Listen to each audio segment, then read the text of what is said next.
Hello दोस्तों, स्वागत है आप सभी का आपका अपने चैनल बेसिक नॉलेज में। तो कैसे हैं आप लोग? आशा करते हैं मस्त है, स्वस्थ है और पढ़ाई बहुत जबरदस्त कर रहे हैं।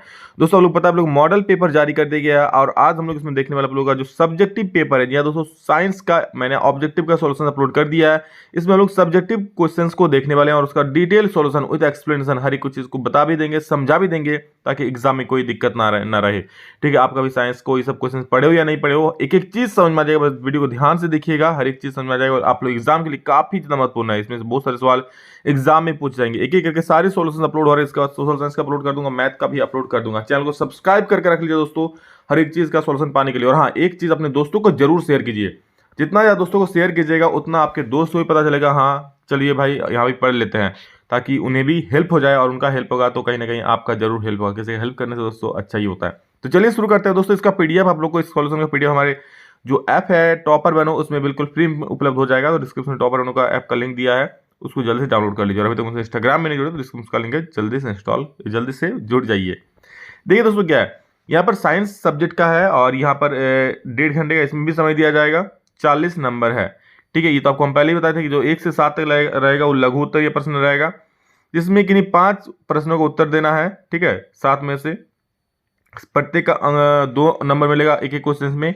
8 से 14 तक दोस्तों इसमें केवल 5 प्रश्नों का उत्तर देना है, जिसमें से किन्हीं 5 प्रश्नों का उत्तर देना है। ठीक है, प्रत्येक प्रश्न कितना 3 नंबर का होगा।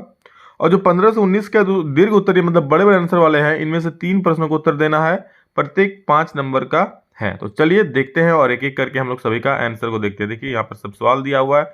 चलिए इसका आंसर को फटाफट से अच्छे तरीके से एक्सप्लेन करके समझते हैं। तो सबसे पहला सवाल आप लोग देख सकते हैं, क्या है कि चुंबकीय क्षेत्र रेखाओं के किन्हीं 2 गुणों को लिखिए। चुंबकीय क्षेत्र रेखाओं के 2 गुण क्या क्या होता है? तो सबसे पहला गुण याद रखिएगा दोस्तों, चुंबकीय क्षेत्र रेखाएं कभी भी एक दूसरे को प्रतिच्छेद नहीं करती। जी हाँ दोस्तों, मान लीजिए एक रेखा ऐसे जा रही है और कभी भी एक रेखा ऐसे नहीं जाएगी, मतलब एक दूसरे को भी प्रतिच्छेद नहीं करती। जैसे आपको पता है कि ये उत्तरी ध्रुव से निकलकर दक्षिणी ध्रुव में समाप्त होती है। दूसरा पॉइंट हम लिखे हैं कि चुंबकीय क्षेत्र रेखाएं उत्तरी ध्रुव से निकलती है और दक्षिणी ध्रुव पर समाप्त हो जाती है। ठीक है, मान लीजिए इधर उत्तरी ध्रुव है, इधर दक्षिणी ध्रुव है, तो इधर ध्रुव से निकलेगा और इधर समाप्त हो जाएगा। इस प्रकार जाएगा, इस प्रकार निकल के जाएगा।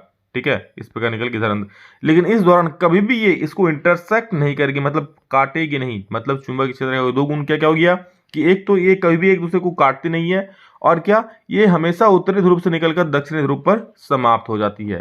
हो गई बात, बिल्कुल आसान। चलिए आगे बढ़ते हैं दोस्तों।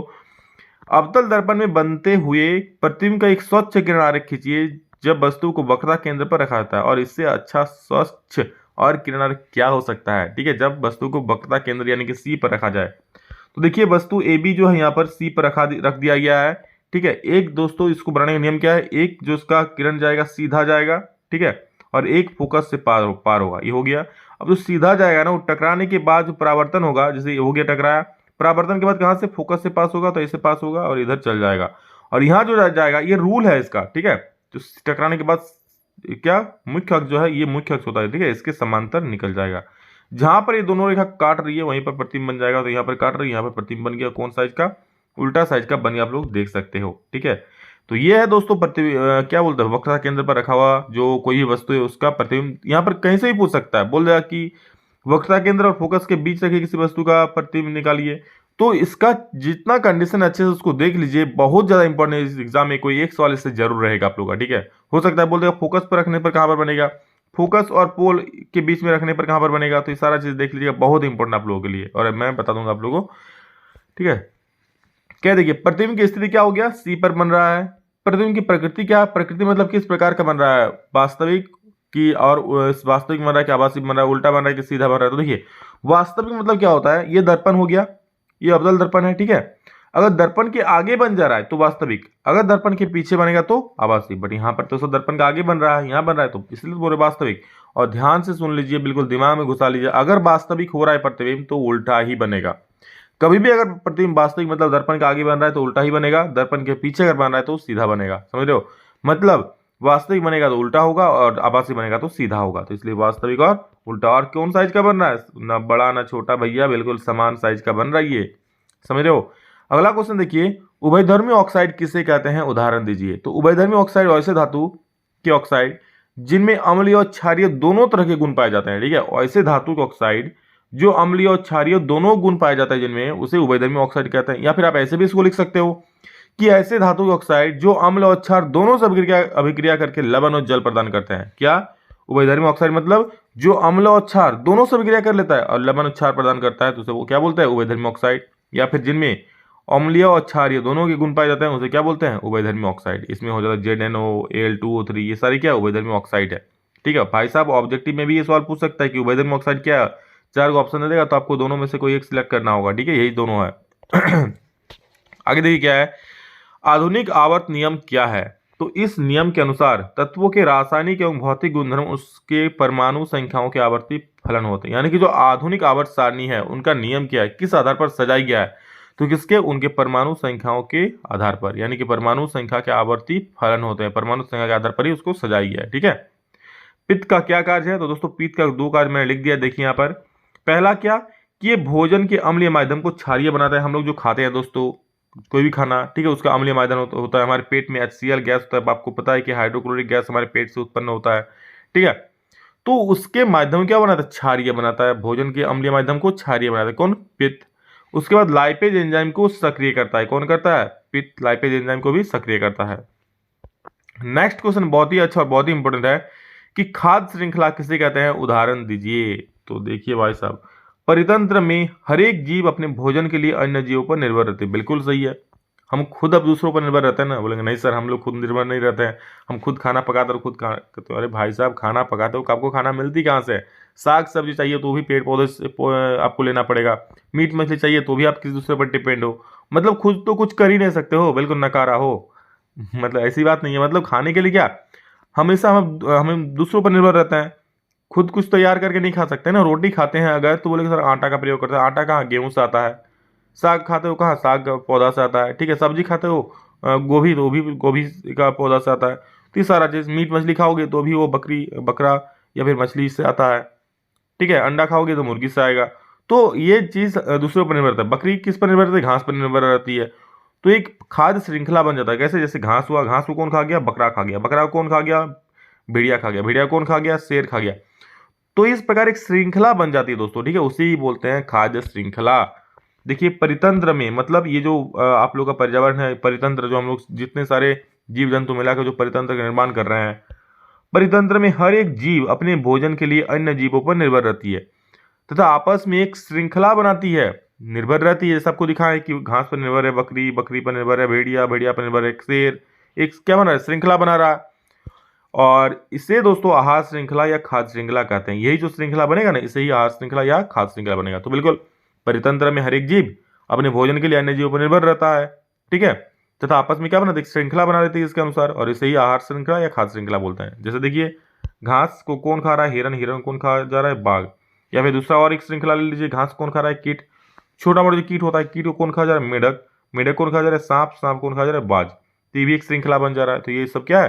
खाद्य श्रृंखला है। ठीक है, नेक्स्ट क्वेश्चन दोस्तों कि निम्नलिखित जीवों में होने वाले जनन की विधियों को लिखिए। हाइड्रा में भाई साहब कैसा जनन होता है और राइजोपस में कैसे जनन होता है? तो हाइड्रा में आपको पता है मुकुलन होता है। ठीक है, हाइड्रा में मुकुल उभर कर आ जाता है। जैसे ये है मुकुल, ये हाइड्रा, इसमें से एक नया मुकुल उत्पन्न हो जाता है, फिर ये टूट कर गिर जाता है। तो इस प्रकार मुकुलन से एक नया हाइड्रा का जन्म हो जाता है। राइजोपस, राइजोपस में क्या होता है? बीजाणु गठन होता है। और दोनों कौन प्रकार के जनन है? दोनों अलैंगिक जनन है मेरे दोस्त। नेक्स्ट क्वेश्चन, निकट दृष्टि दोष किसे कहते हैं? इस दोष के क्या कारण है? इसे दूर करने के लिए किस प्रकार के लेंस का उपयोग किया जाता है? बहुत फेमस और बहुत इंपॉर्टेंट क्वेश्चन। देखिए क्या है निकट दृष्टि दोष। भले ही नाम से निकट है, मतलब क्या? ऐसा दृष्टि दोष जिसमें निकट रखी वस्तुओं को स्पष्ट देख सकते हैं परंतु दूर रखी वस्तु को स्पष्ट नहीं देख पाते हैं। तो इस प्रकार के दृष्टि दोष को दोस्तों निकट दृष्टि दोष कहते हैं। ध्यान सुन लीजिए कि ऐसा दृष्टि दोष जिसमें निकट रखी वस्तु को तो स्पष्ट देख सकते हैं परंतु जो दूर में रखा होगा ना वस्तु, जैसे आप बोर्ड क्लास में बैठे हुए हो, ठीक है, सामने आप कॉपी पढ़ रहे हो तो ठीक है, लेकिन जब बोर्ड को देखने जाओगे ना, जो यहाँ पर आपके शिक्षक लिख रहे हैं उसको आप क्लियर नहीं देख पाओगे। मतलब दूर रखी वस्तुओं को स्पष्ट नहीं देख पाते। तो इस प्रकार के दृष्टि दोष को निकट दृष्टि दोष कहते हैं। और ये क्यों होता है भाई साहब? तो इसका कारण क्या देखिए कि नेत्र लेंस की वक्रता का अधिक हो जाना, मतलब नेत्र लेंस का जो वक्रता है दोस्तों वो अधिक बढ़ जाता है। नेत्र गोलक का लंबा हो जाना, जो नेत्र गोलक है दोस्तों लंबा है। दो कारण ये याद रख लीजिएगा। और इसका संशोधन कैसे होता है ये भी तो सर बता दीजिए। और आप लोगों को बहुत किसी को चश्मा लग गया होगा, ठीक है, तो जिसका माइनस में होगा वो लोग समझ लेना कि आपको निकट दृष्टि दोष है। जिसका पावर माइनस में है वो लोग समझ लेना कि आपको निकट दृष्टि दोष है। जिसका पावर प्लस में है वो समझ लेना दूर दृष्टि दोष है।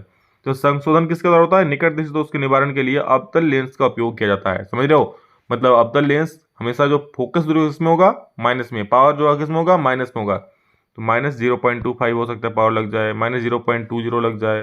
ठीक है, इस प्रकार का पावर लगता है मैक्सिमम विद्यार्थी को, मतलब विद्यार्थी जो ज़्यादा पढ़ते हैं वो लोग। नेक्स्ट देखिए, न्यूमेरिकल है दोस्तों कि 7 सेंटीमीटर साइज का कोई बिंब 18 सेंटीमीटर फोकस दूरी के किसी अवतल दर्पण के सामने 27 सेंटीमीटर की दूरी पर रखा गया है। प्रतिबिंब की स्थिति, प्रकृति तथा साइज ज्ञात कीजिए। क्या बोल रहा है कि कोई बिंब है जिसका ऊंचाई कितना दिया? 7 सेंटीमीटर, और इसको फोकस दूरी कितना दिया? 18 सेंटीमीटर। कोई बिंब को 18 सेंटीमीटर फोकस दूरी, मतलब इसका फोकस दूरी कितना दिया? 18 सेंटीमीटर। किसी अवतल दर्पण, मतलब दर्पण कौन सा है भाई साहब? अवतल दर्पण, मतलब फोकस दूरी किसमें हो जाएगा? माइनस में हो जाएगा।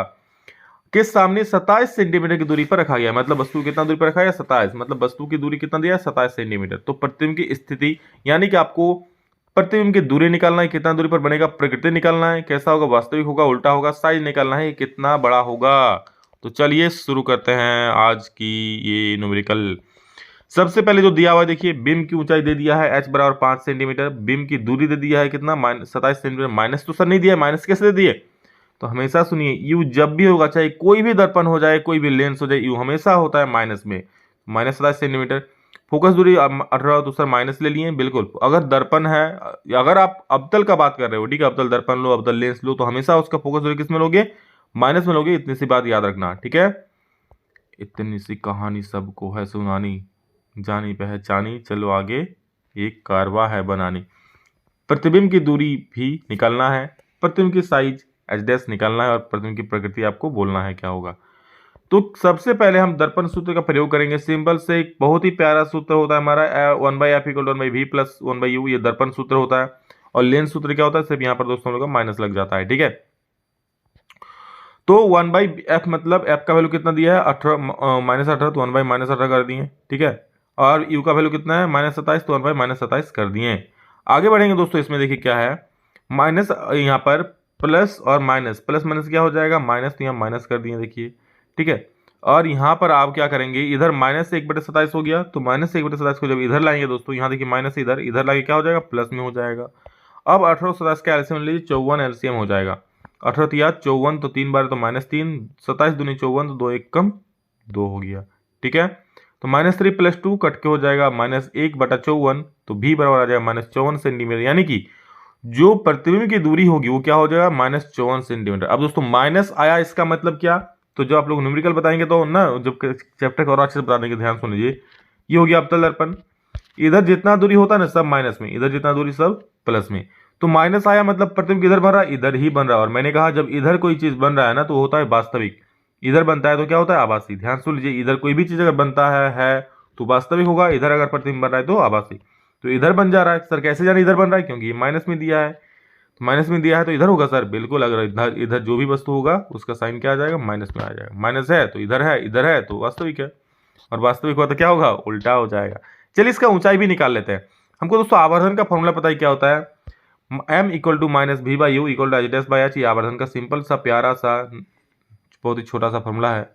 हमको पता है v का वैल्यू, तो चलिए सबका साइन के साथ v का वैल्यू रखते हैं। माइनस है तो माइनस रख दिए, v का वैल्यू -54 रख दिए, u का वैल्यू -27 रख दिए, h डैश है h डैश रख दिए, h का वैल्यू 5 रख दिए। चलो कटिंग पुटिंग करते हैं, 27 दूनी 54 हो जाएगा, माइनस माइनस प्लस यानी माइनस हट जाएगा, और यहाँ पर बच जाएगा -2, और उधर बचेगा h/5। बट्टा में चूंकि 5 है तो उधर जाके गुणिंग हो जाएगा, गुणिंग हो गया तो -10 सेंटीमीटर आंसर आ गया। समझ गए? तो प्रतिबिंब क्या होगा? प्रतिबिंब दर्पण से 10 सेंटीमीटर दूर, सॉरी 1 मिनट, ये हमारा कितना आया था? 54 सेंटीमीटर ना, तो ये होगा प्रतिबिंब की दूरी, ठीक है। तो प्रतिबिंब जो होगा दोस्तों यहाँ पर 10 नहीं, यहाँ पर 54 कर देना, ठीक है। प्रतिबिंब 54 सेंटीमीटर दूर उल्टा तथा वास्तविक बनेगा, उल्टा तथा वास्तविक बनेगा। और प्रतिबिंब की ऊंचाई कितनी हो जाएगी? -10 सेंटीमीटर। कितना आसान है, बहुत आसान न्यूमेरिकल है, और इससे आपको 3 और पक्का हो जाएगा, ठीक है। अच्छे से समझ लीजिए। नेक्स्ट क्वेश्चन है, संयोजन अभिक्रिया वियोजन के विपरीत है, कैसे? उदाहरण से समझाइए। देखिए संयोजन अभिक्रिया वियोजन अभिक्रिया के विपरीत है, क्यों दोस्तों? क्योंकि संयोजन अभिक्रिया में 2 या 2 से अधिक अभिकारक अभिक्रिया करके एक ही उत्पाद का निर्माण करते हैं। मतलब क्या होता है संयोजन अभिक्रिया में? 2 या 2 से अधिक अभिकारक मिल जाते हैं और अभिक्रिया करके एक उत्पाद का निर्माण करता है। एग्जाम्पल बताएंगे आप लोग को। जबकि वियोजन अभिक्रिया में क्या होता है मेरे दोस्त, दो या एक अभिकारक टूटकर, क्या होता है वियोजन में, कोई एक अभिकारक टूटकर दो या दो से अधिक उत्पाद का निर्माण करते हैं। समझ रहे हो, वियोजन अभिक्रिया में एक अभिकारक टूटकर दो या दो से अधिक उत्पाद का निर्माण करते हैं, और सही बोल, इसीलिए दोस्तों, ठीक है, निर्माण करते हैं, और इसीलिए क्या होता है, संयोजन अभिक्रिया वियोजन अभिक्रिया के विपरीत होता है, जो मैंने लिखा है। क्यों? क्योंकि एक में भाई सब जुट गया, एक में टूट गया, तो जुटना टूटना उल्टा हो रहा है ना, इसलिए एक दूसरे के विपरीत हो गया। अब जैसे संयोजन अभिक्रिया का उदाहरण ले लो, CaO प्लस H2O, तो क्या हो जाए, CaOH होल ट्वाइस, मतलब दो को चीज जुट रहा है, एक कोई नया पदार्थ बन जा रहा है। वियोजन में देखिए भाई साहब क्या कर रहा है कि एक पदार्थ है COC3, टूट के दो को बन जा रहा है, CO बन जा रहा है और CO2 बन जा रहा है। समझते? तो ये है कहानी जो आपको है सुनानी, और बढ़ते हैं आगे। चलो अब न करो मनमानी, ठीक है। 11 में देखिए, मेंडलीव की आवर्त सारणी की क्या कमियां थी, उसने आधुनिक आवर्त सारणी में किस प्रकार दूर किया गया। तो देखिए, मेंडलीव की आवर्त सारणी की निम्नलिखित, यहाँ पर निम्नलिखित कर लेना ठीक से, ठीक है, निम्नलिखित कमियां थी, क्या क्या, तो सबसे पहला क्या, इसमें हाइड्रोजन को स्थान नहीं दिया गया। भाई साहब पहले तत्वों को ही स्थान नहीं दिया गया, हाइड्रोजन को, ये बताइए। तो इसमें हाइड्रोजन को स्थान नहीं दिया है, किसमें, मेंडलीव में। इसमें समस्थानिक को कोई सही स्थान नहीं दिया गया था। इसमें अक्रिय गैसों का कोई सही स्थान नहीं था, ठीक है, यहाँ पर था लिखिएगा, है नहीं, था लिखिएगा, ठीक है, क्योंकि कोई पास्ट टेंस है ना, बनाया था। इसमें समस्थानिक को कोई स्थान नहीं दिया गया था, इसमें अक्रिय गैसों को स्थान नहीं दिया गया था, ठीक है। जबकि आधुनिक आवर्त सारणी में मेंडलीव की आवर्त सारणी की विसंगतियों को निम्न प्रकार से दूर किया गया, ठीक है। आधुनिक जो आवर्त सारणी आया हेनरी मोसले के द्वारा, तो उसने मेंडलीव आवर्त सारणी की निम्नलिखित जो विसंगति था उसको ऐसे दूर किया। पहला क्या कि मेंडलीव की आवर्त सारणी में हाइड्रोजन को स्थान नहीं दिया गया था, जबकि आधुनिक आवर्त सारणी में दोस्तों हाइड्रोजन को निश्चित स्थान दिया गया। जब हाइड्रोजन खुश, भाई साहब मुझे अपना घर मिल गया, ठीक है। मेंडलीव की आवर्त सारणी में समस्थानिकों को सही स्थान नहीं दिया गया था, जबकि आधुनिक आवर्त सारणी में समस्थानिकों को स्थान दिया गया। मेंडलीव की आवर्त सारणी में अक्रिय गैसों को स्थान नहीं दिया गया था, जबकि आधुनिक आवर्त सारणी में अक्रिय गैसों को 18वें वर्ग में रखा गया, वर्ग 18 में रखा गया। समझ रहे हो, ठीक है। चलिए सभी को सबका घर मिल गया, आप खुश रहो। और चलो आगे बढ़ते हैं। 12 नंबर देखिए, कार्बन की इतने अधिक यौगिक होने के क्या कारण है। भाई साहब आपके इतने ज्यादा किसी के दोस्त क्यों होते हैं, जो जिसका दोस्ताना व्यवहार होता है। कार्बन बोलता है भाई साहब मुझसे दोस्ती करोगे, आप भी अगर किसी को बोले मुझसे दोस्ती करोगे तो आपका भी ज्यादा दोस्त होगा। कार्बन बोलता है मुझसे दोस्ती करोगे, इसलिए इसको ज्यादा दोस्त, ज्यादा यौगिक बनता है, ठीक है। तो देखिए असल में कारण क्या है, कार्बन की संयोजकता होती है 4, ठीक है, जिसके कारण वो 4 अन्य तत्वों से जुड़कर आसानी से आबंध बना लेती है। मतलब कार्बन के चार तरफ 4 इलेक्ट्रॉन हो गया, इधर एक तत्व से अपना बॉन्ड बना लेगा, इधर कोई दूसरा तत्व से बॉन्ड बना लेगा, इधर कोई दूसरा तत्व से बॉन्ड बना लेगा, इधर कोई और तत्व से बॉन्ड बना लेगा। मतलब 4 अलग अलग तत्वों से बॉन्ड बना सकता है। तो क्या हो गया, इसका जो संयुक्ता होता है 4 होता है, जिसके वो 4 अन्य तत्वों से जुड़कर अपनी आसानी से आबंध बना सकती है। कार्बन के इसी गुण के कारण कार्बन के इतने अधिक यौगिक होते हैं, ठीक है। कार्बन के इसी गुण के कारण दोस्तों कार्बन के इतने अधिक यौगिक होते हैं। क्यों? क्योंकि उसके बाद 4 इलेक्ट्रॉन होते हैं, आसानी से दूसरे तत्वों से आबंध बना लेते हैं, संयोग कर लेते हैं, जोड़ हो जाते हैं, ठीक है। दोहरा परिसंचरण किसे कहते हैं, समझाइए। तो देखिए दोहरा परिसंचरण क्या है, मनुष्य में रक्त को एक चक्कर पूरा करने के लिए इसे हृदय से होकर 2 बार गुजरना पड़ता है, इसे मनुष्य में दोहरा परिसंचरण कहते हैं। बिल्कुल सिंपल सा बात है कि रक्त को एक चक्कर पूरा करने के लिए हमारे हृदय से इसे 2 बार गुजरना पड़ता है हृदय होकर, ठीक है, और इसीलिए दोहरा परिसंचरण कहते हैं इसे ही। क्या होता है देखिए व्याख्या में समझ लीजिए, शिराओं द्वारा, जो हमारे शरीर की शिराएं हैं, क्या शरीर के विभिन्न भागों से अशुद्ध रक्त हृदय में लाया जाता है। शिरा क्या करता है, शरीर से विभिन्न भागों से जो अशुद्ध रक्त है, ठीक है, जो यूज हो गया, अब अशुद्ध हो गया रक्त को, उसको कौन, शिरा, उसको कहां पर लाता है, हृदय में लाता है कि चल तू आ, हृदय में इसको फिल्टर होगा, ठीक है। अब देखिए क्या होता है, हृदय उसे शुद्ध होने के लिए फुफ्फुस में भेज देता है, और हृदय क्या करता है, भाई साहब मेरे बस का बात नहीं, तो फुफ्फुस में चल जा, वहां से शुद्ध हो जाएगा, ठीक है। फुफ्फुस फूलता है, कम होता है, फूलता है, कम होता है, इस प्रकार रक्त को शुद्ध कर देता है। कैसे करता है, जहां पर कार्बन डाइऑक्साइड बाहर विसर्जित हो जाता है, मतलब फुफ्फुस जैसे फूलता है, बंद होता है, फूलता है का मतलब वहां पर कार्बन डाइऑक्साइड विसर्जित होकर बाहर निकल जाती है, ठीक है, और ऑक्सीजन रक्त में आ जाता है। और ऑक्सीजन क्या होता है, यहाँ से फुफ्फुस से रक्त में आ जाती है, इस प्रकार ऑक्सीजनित रक्त पुनः हृदय में आ जाता है। इस प्रकार दोस्तों जो ऑक्सीजन रक्त है, ठीक है, ऑक्सीजन कहां से आता है, रक्त में आ जाता है, फिर रक्त किसमें, हृदय में आ जाता है। कौन सा, ऑक्सीजन युक्त रक्त फिर से पुनः हृदय में आता है, जिससे शरीर के अंगों में पहुंचाने के लिए पंप कर दिया था। फिर शरीर, हृदय क्या करता है काम, पंप करता है ना, रक्त को पूरे शरीर में भेजता है पंप करके, ठीक है। इस प्रकार ऑक्सीजन युक्त रक्त पुनः हृदय में आता है, जिसे शरीर के अंगों में पहुंचाने के लिए पंप कर दिया जाता है। समझ गए, कार्बन डाइऑक्साइड विकसित हो जाती है और ऑक्सीजन रक्त में आ जाती है। ऑक्सीजन किस में मिल जाता है, रक्त में मिल जाता है, और इस प्रकार ऑक्सीजन युक्त रक्त हृदय में आ जाता है और हृदय से क्या करता है, पूरे शरीर में पंप करके भेज देता है, भाई तू जा अपना काम कर, इस प्रकार करता है कौन, हृदय। ठीक है, अगला सवाल है, ऊर्जा के स्रोत के रूप में हम सौर ऊर्जा का उपयोग किस प्रकार करते हैं। बहुत इंपॉर्टेंट सवाल है, देख लीजिए क्या बोला है। ऊर्जा के स्रोत के रूप में हम सौर ऊर्जा का उपयोग अनेक प्रकार से करते हैं, जिनमें से प्रमुख है सौर पैनल। सौर पैनल देखे होंगे ना आप लोग, अब तो गांव गांव में लग जाता है ना, एक लाइट लगा देता है नीचे, ऊपर सौर पैनल लगा देता है, वही वाला सौर पैनल सौर ऊर्जा को विद्युत ऊर्जा में परिवर्तित कर देता है। सौर पैनल क्या करता है, सौर ऊर्जा को विद्युत ऊर्जा में परिवर्तित कर देता है। सौर पैनल बहुत सारी सौर सेलों का समूह होता है। ठीक है, जैसे एक सौर सेल हो गया, दो सौर सेल हो गया, इस पर बहुत सारे सौर सेल मिलाकर दोस्तों एक सौर पैनल, पूरा पैनल बनाया जाता है। ठीक है, पूरा पैनल बनाया जाता है, आप लोग देखे होंगे सौर पैनल को। ठीक है, बहुत सारी सौर सेलों का समूह होता है कौन, सौर पैनल बहुत सारी सौर सेलों का समूह होता है। सौर पैनल पर्यावरण को नुकसान पहुंचाए बिना बिजली उत्पन्न करती है, इसमें किसी भी प्रकार का प्रदूषण नहीं होता है। सौर पैनल क्या करता है, पर्यावरण को नुकसान नहीं पहुंचता, क्योंकि प्रदूषण ही नहीं होता है भाई साहब इसमें।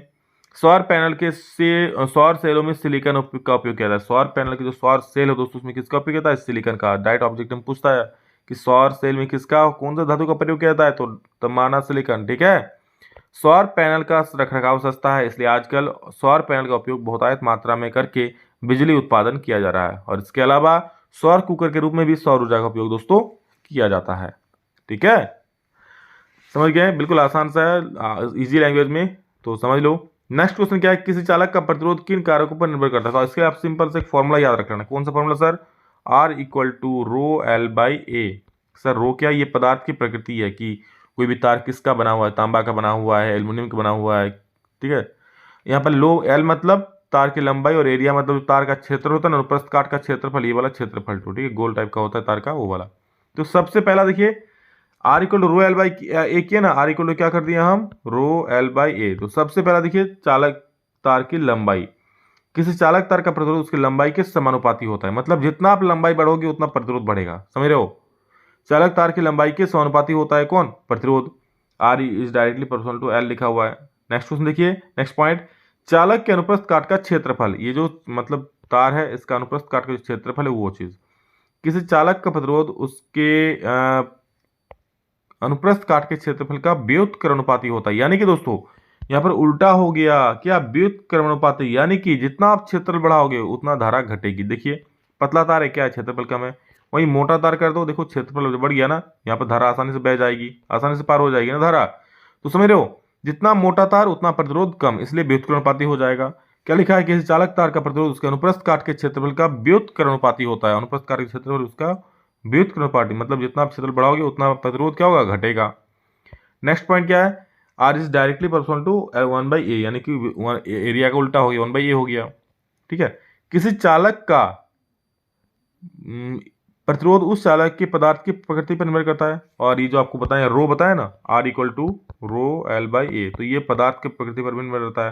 जैसे चांदी का अलग ये होगा, लोहा का अलग होगा, सोने का ये अलग होगा, कॉपर का रो अलग होगा, सबका वैल्यू अलग है, इसलिए इस पर भी डिपेंड करता है जैसा जो सा पदार्थ वैसे उसका प्रतिरोध।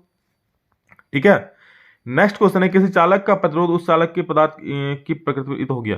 प्रतिरोध 2 ओम, 3 ओम तथा 6 ओम के तीन प्रतिरोधकों को किस प्रकार से संयोजित करेंगे कि संयोजन कुल प्रतिरोध जो है एक बार 11 ओम मिलेगा और एक बार 1 ओम मिलना चाहिए। तो 11 ओम मिलने के लिए बिल्कुल आसान से हमको दिखाई मिल रहा है कि 2 3 5 और 6 11 हो जाएगा। सिंपल तीनों को जोड़ देंगे तो हो जाएगा 11 ओम, यानी कि सिंपल तीनों को जोड़ेंगे तो कौन सा क्रम होगा, श्रेणी क्रम। तो ये लिखे हैं कि 11 ओम प्राप्त करने के लिए 2 ओम, 3 ओम तथा 6 ओम की श्रेणी को श्रेणी क्रम में जोड़ना होगा। तो आर इक्वल टू फॉर्मूला लिख दिया, R1 plus R2 plus R3। R1 2 है, R2 3 है, R3 6 है, 2 प्लस 3 5 और plus 6 equal to 11 ohm answer हो जाएगा।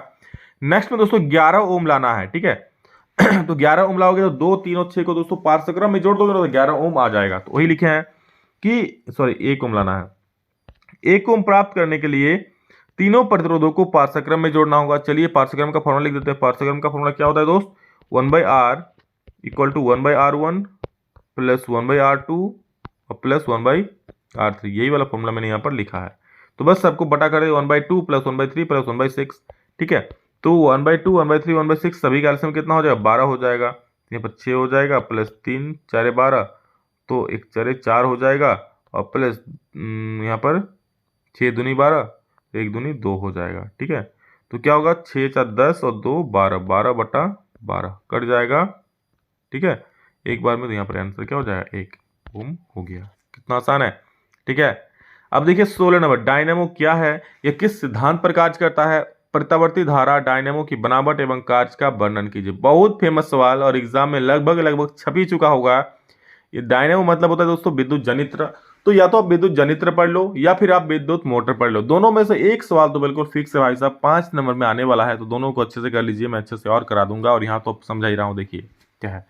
तो डायनेमो एक ऐसा उपकरण है जो यांत्रिक ऊर्जा को विद्युत ऊर्जा में परिवर्तित करता है। विद्युत जनरेटर वही तो करता है ना, क्योंकि यांत्रिक ऊर्जा को विद्युत ऊर्जा में परिवर्तित कर देता है।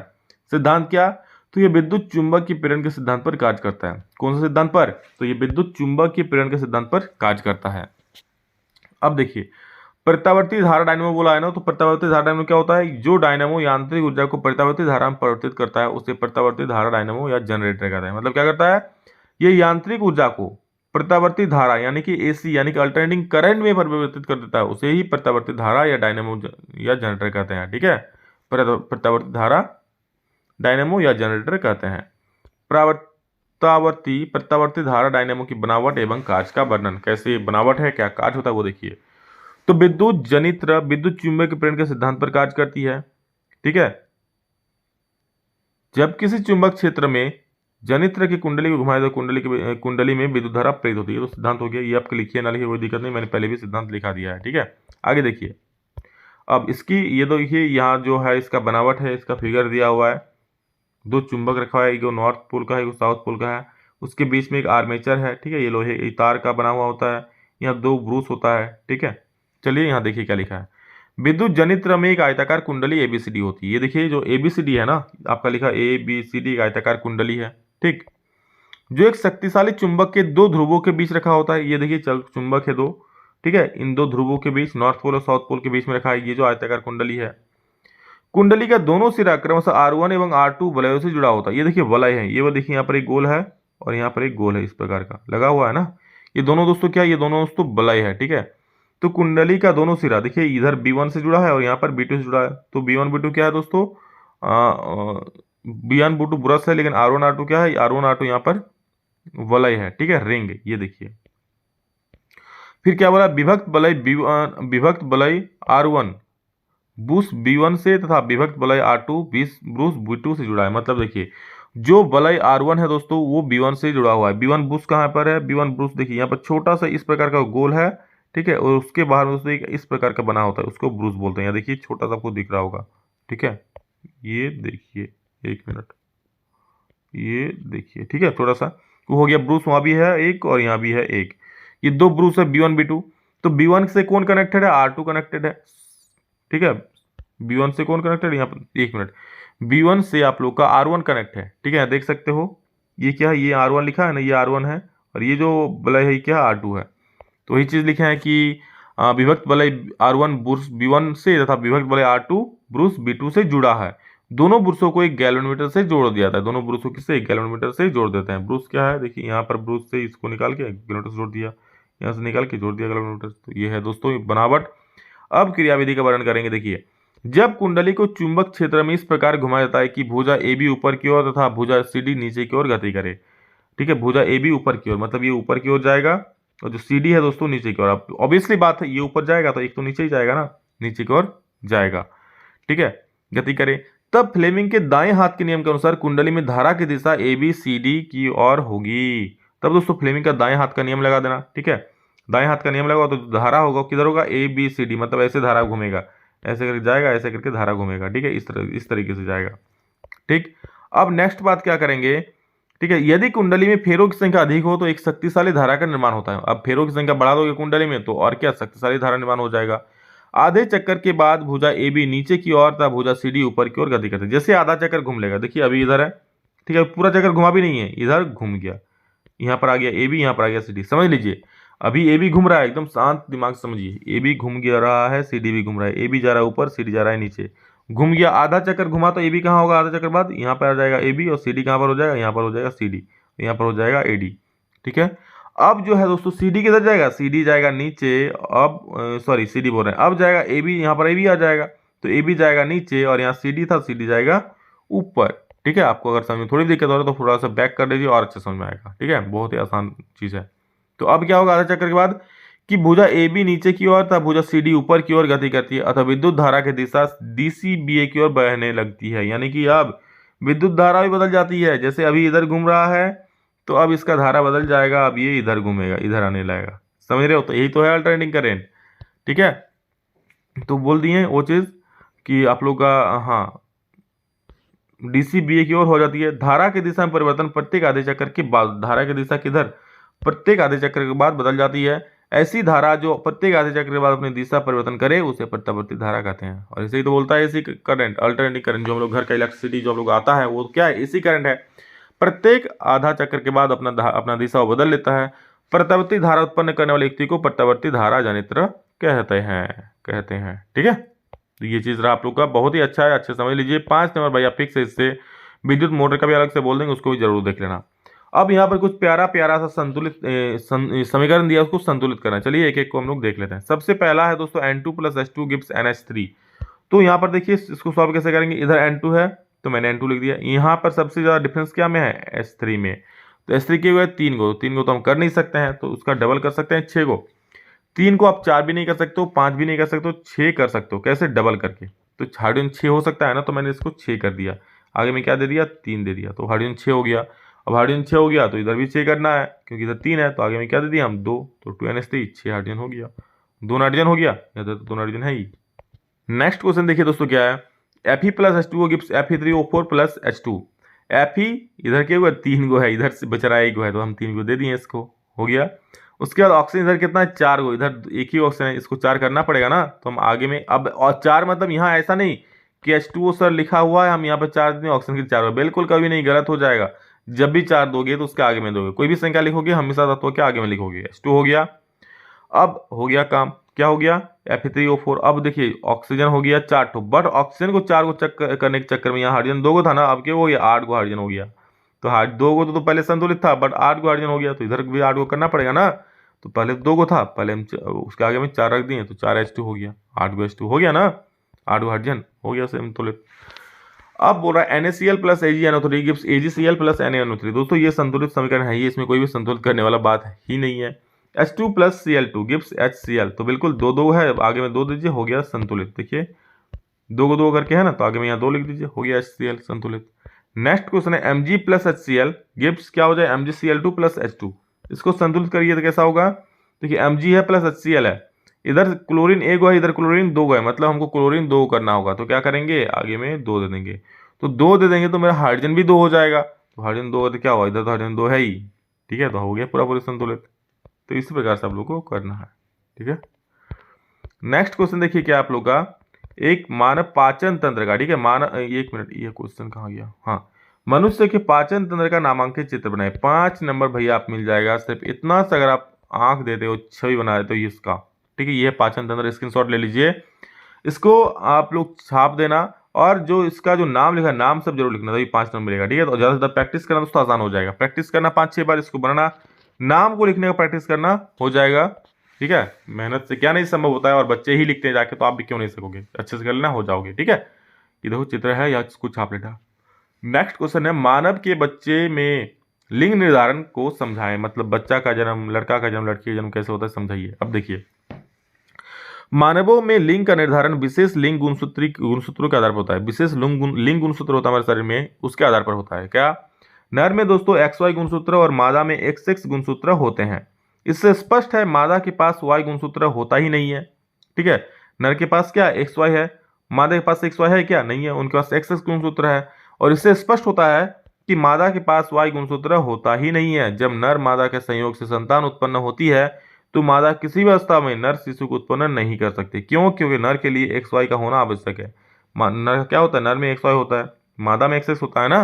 ठीक है, तो किसी भी स्थिति में दोस्तों जो मादा है वो किसी संतान के मतलब शिशु अवस्था में नर शिशु को उत्पन्न नहीं कर सकती, क्योंकि नर शिशु में XY गुणसूत्र होते हैं। निषेचन क्रिया में यदि पुरुष अपना X लिंग गुणसूत्र स्त्री के X लिंग से मिलता है, ठीक है, यदि पुरुष का जब कोई निषेचन कर रहा है और उस पुरुष का X गुणसूत्र और स्त्री का X गुणसूत्र मिलता है, तब क्या हो जाए, तब लड़की का जन्म होगा।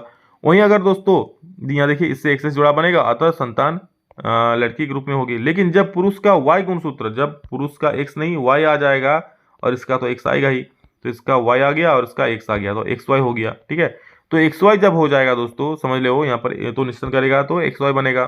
ठीक है, होगी जब पुरुष का y गुण लिंग गुणसूत्री स्त्री के x लिंग गुणसूत्र से मिलकर निश्चय करेगा तो xy बनेगा। इससे लड़के का जन्म होगा। समझ रहे हो, किसी भी परिवार में लड़की या लड़के का जन्म पुरुष के गुणसूत्र पर निर्भर करता है, क्योंकि y गुणसूत्र केवल उसी के पास होता है। क्यों? क्योंकि नर का जो दोस्तों गुणसूत्र होना चाहिए XY होता है। ठीक है, अब लड़की के पास ये y होता ही नहीं है, तो उसके हाथ में कोई है ही नहीं कि अगर पुत्र की प्राप्ति होगी या पुत्री की प्राप्ति होगी, जब तक कि लड़का अपना y गुणसूत्र उसको ना दे। ठीक है, तो जब XX मिल जाता है तो लड़की का जन्म हो जाता है, जब XY मिल जाता है तो लड़कियों का जन्म हो जाता है। इसको और अच्छे से समझ लीजिए और एक बार रिपीट करके देख लीजिए, बहुत ही आसान है और बहुत ही इंपॉर्टेंट है भी है। तो इसी के साथ दोस्तों हम लोग का पूरा सब्जेक्टिव पेपर समाप्त हो जाता है। और वीडियो कैसा लगा कमेंट करके जरूर बोलना। एक एक करके सारा वीडियो अपलोड कर रहे हैं, बस आप लोग यार एक काम करना, चैनल को सब्सक्राइब करना और ज्यादा से ज्यादा दोस्तों को शेयर करना, ताकि सभी विद्यार्थियों को पता चले, जिनको पता नहीं है उनको भी पता चले, क्योंकि आप उनको शेयर करोगे तो उनको हेल्प होगा और उनका हेल्प होगा तो आपको दुआएं देंगे और दुआएं आपका एग्जाम में बहुत ज्यादा काम आएगा। तो इसी प्रकार से आप मेहनत कीजिए दोस्तों, विकास सर हमेशा आप सभी के साथ है। ठीक है, मेहनत कीजिए और बिल्कुल एग्जाम हमें फोड़ दीजिएगा। चलिए सो लव यू ऑल, एक एक करके सभी का सोल्यूशन अपलोड हो रहा है, सभी को देखते रहिए। चलिए love you all, thank you all, फिर मिलते हैं फिर नेक्स्ट में जल्द ही, तब तक जय हिंद, वंदे मातरम।